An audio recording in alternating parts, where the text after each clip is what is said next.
Assalamualaikum warahmatullahi wabarakatuh. Hai, halo semuanya, kembali lagi di Kita Film.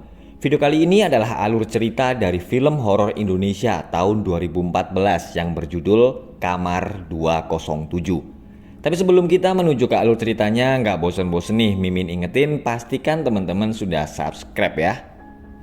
Film diawali dengan 3 orang remaja yang sedang melakukan ritual pengusiran setan yang merasuki seorang gadis kecil. Mereka adalah Echa, Revan, dan Rangga. Ternyata yang merasuki gadis kecil itu adalah arwah neneknya sendiri. Dia marah karena ibu gadis kecil itu tidak bisa menjaga anaknya dengan baik. Anak kecil itu bernama Maya. Selama ini dia sering disiksa oleh ayahnya sendiri tanpa sepengetahuan ibunya.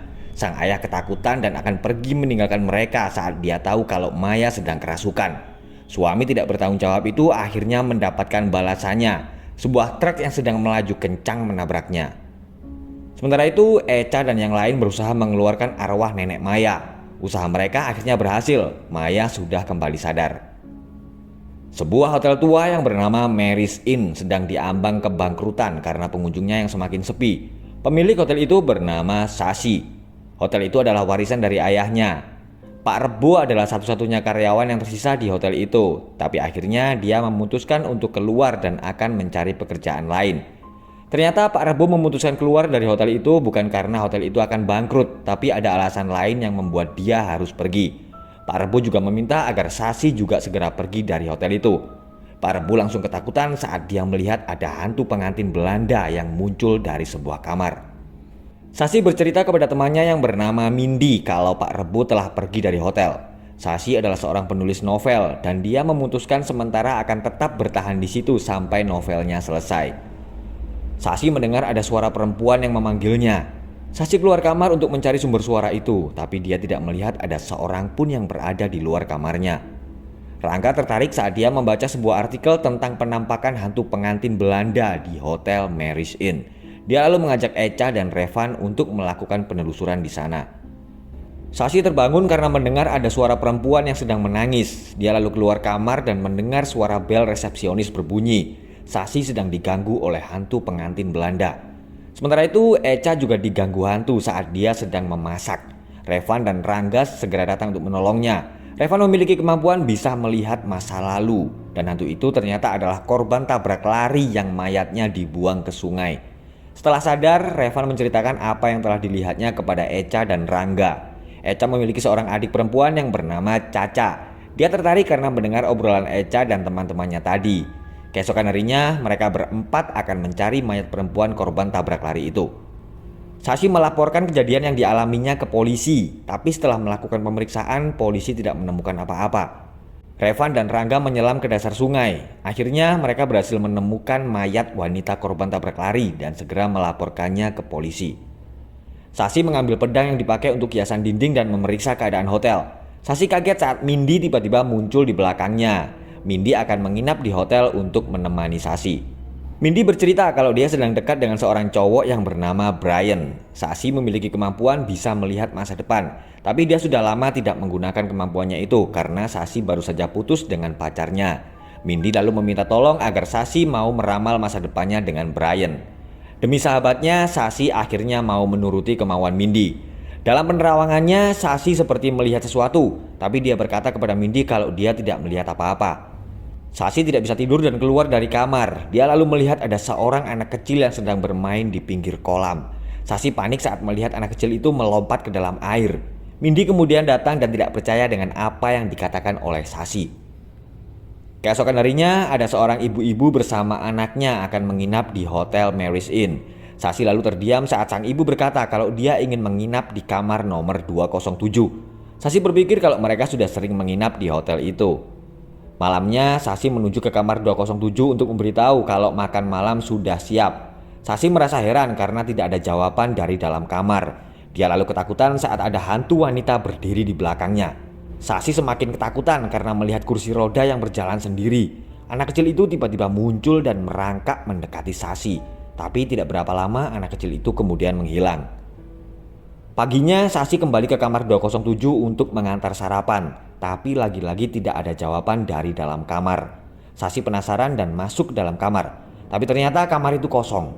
Sasi heran kenapa kamar itu seperti kamar pengantin, tidak seperti kamar-kamar yang lainnya.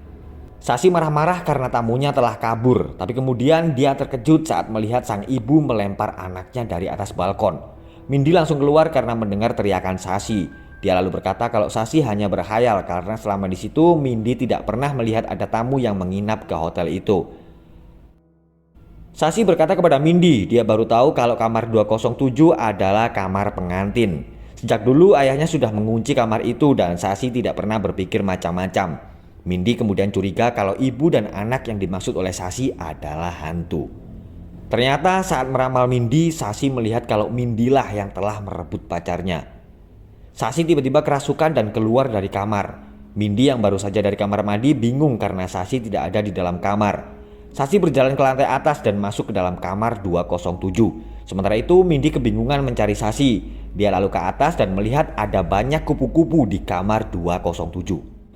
Mindy lalu melihat Sasi sedang duduk di atas ranjang pengantin. Dia lalu lari ketakutan karena melihat Sasi yang sedang kerasukan. Mindy akan pergi meninggalkan hotel itu, tapi seperti kebanyakan adegan di film-film horor ya, mobilnya mendadak macet dan tiba-tiba terjatuh saat sedang berusaha melarikan diri. Oke, kita serius lagi. Sasi yang sedang kerasukan lalu datang menghabisi Mindy. Ternyata Mindy telah mengirim email kepada tim Rangga dan kawan-kawan. Dia meminta tolong agar mereka datang ke Mary's Inn dan mengusir hantu di penginapan itu. Echa tidak bisa ikut karena lukanya masih belum sembuh. Dia lalu berpesan agar Revan dan Rangga menjaga adiknya. Mereka bertiga akhirnya berangkat menuju Mary's Inn. Caca membaca sebuah artikel di internet yang menulis kalau yang mati bunuh diri di hotel itu adalah pemiliknya sendiri. Sasi bangun tidur dan kebingungan karena Mindy sudah tidak ada. Mobil Revan dan kawan-kawan tiba-tiba macet di tengah hutan. Caca melihat ada cowok yang berdiri memperhatikan mereka. Dia lalu mendekati cowok itu dan bertanya arah menuju ke Mary's Inn. Setelah memberitahu arah ke Mary's Inn, cowok itu tiba-tiba menghilang. Sasi ketakutan karena didatangi oleh hantu pengantin. Beruntung Caca dan yang lain lalu datang. Caca berkata kalau mereka datang karena mendapat email dari Mindy yang meminta mereka untuk datang dan menyelidiki hal-hal mistis di hotel itu. Caca yang akan tidur terkejut saat melihat hantu pengantin berdiri di sebelahnya. Revan merasa ada yang aneh dengan Sasi karena dia tidak bisa melihat masa lalu Sasi. Sasi sedang memeriksa buku tamu bersama Revan dan yang lain. Sejak ayahnya meninggal, hotel itu menjadi sepi pengunjung dan tidak terurus. Di buku tamu hotel tertulis nama Kartika Suwandi. Dia adalah tamu hotel yang kemarin datang bersama anaknya. Di buku itu juga tertulis kalau Bu Kartika sering menginap di kamar 207 setiap tanggal 2 Mei. Sasi lalu menunjukkan sebuah foto yang dia temukan di hotel itu. Di foto itu ditulis kalau tanggal 2 Mei adalah hari pernikahan Mary, pemilik pertama hotel itu yang mati bunuh diri karena pernikahannya gagal. Dan setelah kematian Mary, penginapan itu menjadi angker. Banyak pengunjung yang bercerita kalau mereka sering diganggu oleh arwah Mary. Revan terkejut saat Sasi tiba-tiba berada di dalam kamarnya. Sasi yang sedang kerasukan lalu menyerang Revan dan akhirnya Revan bisa melihat apa dulu yang terjadi di hotel itu. Revan segera membangunkan Rangga dan Sasi lalu pergi. Hantu Mary keluar dan membawa Sasi ke kamar 207. Pak Rebo ternyata memiliki peran di balik kematian Mary. Ternyata dulu dia menyukai Mary dan cemburu saat melihat Mary akan menikah dengan laki-laki lain. Dia lalu menghabisi calon suami Mary dan membuat surat palsu seolah-olah orang tua calon suaminya tidak merestui pernikahan mereka. Dan Mary ternyata bukan mati bunuh diri, tapi Pak Rebo lah yang mendorongnya dari lantai atas. Bu Kartika dan anaknya melihat kejadian itu.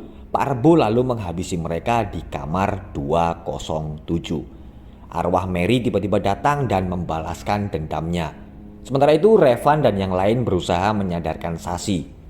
Sasi akhirnya sadar dan berterima kasih kepada mereka bertiga. Rangga dan Caca akan pulang, tapi Revan sementara akan tetap di situ untuk mengatasi hantu di Mary's Inn. Oke guys, itulah tadi alur cerita film horor Indonesia yang berjudul Kamar 207. Terima kasih sudah menonton dan pastikan kalian sudah subscribe channel ini untuk alur cerita film berikutnya. Wassalamualaikum warahmatullahi wabarakatuh.